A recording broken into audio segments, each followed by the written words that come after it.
다음에 이제 뒤에 넘어가시면 제로 눌 그룹에 대한 문제가 나왔죠. 자, 보시면은 자, 제로 눌 그룹은 여러분들이 어디선가 그래도 들어봐서 알 거예요. 그죠? 그리고 제로 그룹을 네덜란드어로 하면 눌이다 이래가지고 제로 눌 이렇게 같이 잘 외워두시는 거는 알고 있는데 결과적으로 여러분들이 제로 눌 그룹에 대해서 어떤 내용들을 알고 있나 그러면은 사실 잘 모르는 내용들이 많이 있을 거예요. 그래서 잠깐 이제 보시면 제로 그룹 같은 경우에는 1957년부터 1966년까지 한 10년 정도 활약했던 그런 그룹인데 독일에 있는 듀셀도르프 에서 활약을 했던 화가들이에요. 그래서 보시면 오토피네라는 사람이 있고요. 그 다음에 하인츠 마크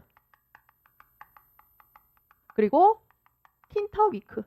자, 요 세 명이 있어. 근데 세 명뿐만이 아니라 세 명밖에 없어요. 그러니까 세 명을 알아두시면 돼. 자, 그래서 요 세 명이 일으킨 게 제로 그룹인데 얘들의 성격을 좀 생각을 해보면 얘들은 한마디로 표현하면은 국제적이다라는 그런 수식어가 붙고요. 그 다음에 협업적이다. 그래서 협업을 많이 한다라는 그런 그룹의 성격을 가지고 있어. 왜냐? 자, 국제적이다라는 것은 왜 국제적이다라고 얘기를 할 수가 있냐면은 얘네가 1960년대 이후로 이제 활동을 되게 활발하게 했는데 이때 당시만 하더라도 유럽에서 1960년대 이후에 철도 문화가 되게 발달을 해요. 그래서 사람들이 대륙 간에 철도가 쫙 다 놓여 있으니까 여기저기 뭐 독일 갔다가 네덜란드 갔다가 막 이런 이동이 자유롭게 된 거야. 그러다 보니까 예술가들도 그 철도를 타고 자유롭게 이동을 하게 되면서 이 제로 그룹이 국제적인 성격을 가진 것처럼 우리 지난 시간에 플럭서스도 걔네들도 되게 다국적 그룹이었잖아요. 그런 것처럼 이 시기에 등장했던 그룹들은 국제적인 성격을 띈다라고 얘기를 할 수가 있어. 그 다음에 또 하나 자가용 문화. 우리 지금은 자가용 없는 사람들이 집집마다 없잖아요. 근데 이때 이제 자가용 문화가 급격하게 확산이 되면서 더 대륙 간의 이동 그리고 예술가들의 그런 교류를 부추길 수가 있었다라는 그런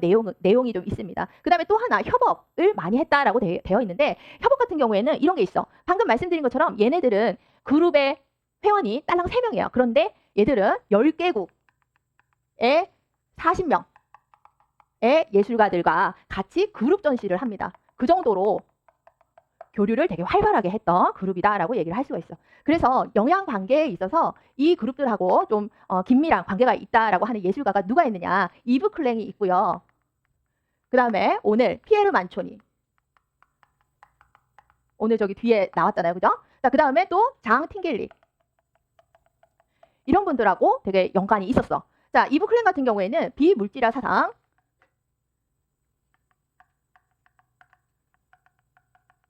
비물질화 사상에 입각해서 얘는 전통적으로 사용되지 않았던 그런 재료들을 연구를 하죠. 그래서 어떤 것들, 물, 불, 바람, 또 공기 이런 비가시적인 재료를 가지고 뭘 만듭니까? 에어아트를 만들잖아요. 그래서 자유낙하하는 그런 사진을 예전에 필독서 수업할 때 제가 보여드렸던 것 같아요. 그죠? 그래서 이런 사상과 이런 활동들이 저기 있는 제로그룹한테도 영향을 줬고요. 지금 여기에 있는 누구한테도 영향을 줘요? 피에르 만초니한테도 영향을 주게 됩니다. 그래서 오늘 11번 도판에 가에 나왔던 내용 있죠. 그게 바로 이브 클랭의 사상이 반영된 그런 초기 작품이다라고 얘기를 할 수가 있어. 그래서 피에르 만초니 같은 경우에는 우리가 잡아줄 때 개념예술, 개념미술, 개념예술가 그리고 또 하나는 신체예술 이쪽으로 잡고 있죠. 그죠?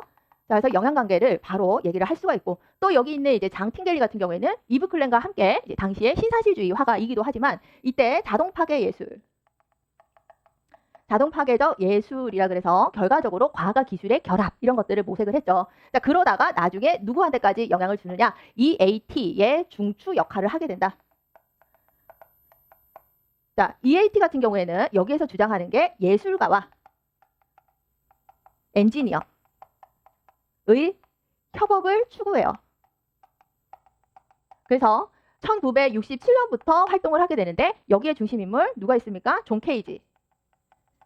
케이지랑 라우셴버그. 자, 이런 분들이 과학과 기술 그리고 예술이 결합된 그런 전시들을 많이 했었고 또 우리나라의 국립미술관, 현대국립미술관에서 전시했던 거 제가 설명드렸잖아요. 그 얘기할 때는 누구도 왔었어? 한스하케 작품도. 그래서 제도 비판 예술과도 또 연결이 되는 지점이 있다라고 말씀을 드렸어요. 자,